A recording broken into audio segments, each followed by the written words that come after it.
Bonjour à tous et bienvenue à l'info.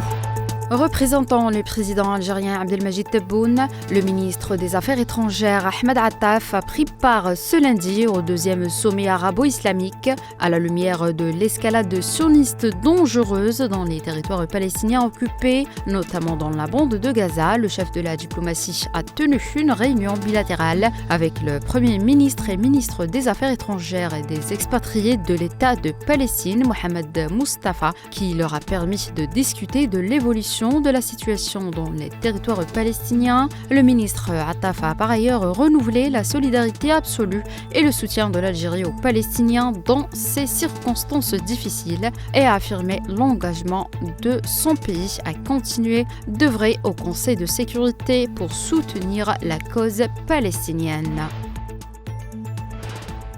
Le chancelier allemand Olaf Scholz s'est dit prêt sous condition à se soumettre dès cette année au vote de confiance des députés en vue d'accélérer l'organisation d'élections législatives anticipées après la rupture de sa coalition gouvernementale.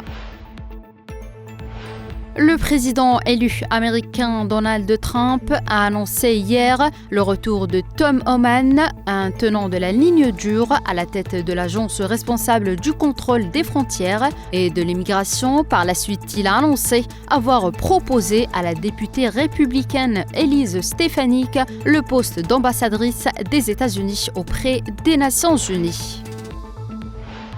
Le Premier ministre japonais Shigeru Ishiba a été réélu ce lundi à l'issue d'un vote du Parlement, mais devra se contenter d'une emprise fragile sur le pouvoir après les récentes élections législatives désastreuses pour son parti. La ministre allemande des Affaires étrangères Annalena Baerbock a appelé ce lundi l'entité sioniste à ouvrir tous les postes frontaliers avec la bande de Gaza pour permettre l'acheminement de l'aide humanitaire. Dans un communiqué repris par des médias, Baerbock a déploré que l'aide humanitaire entrant dans la bande de Gaza a gravement baissé au cours des 12 derniers mois, qualifiant la situation humanitaire dans l'enclave palestinienne de tragique. Et enfin, le Conseil présidentiel de transition d'Haïti a décidé de limoger le Premier ministre, Gary Coney, en place depuis seulement 5 mois, selon le journal officiel qui sera publié ce lundi. C'est la fin de cette édition, merci de l'avoir suivi.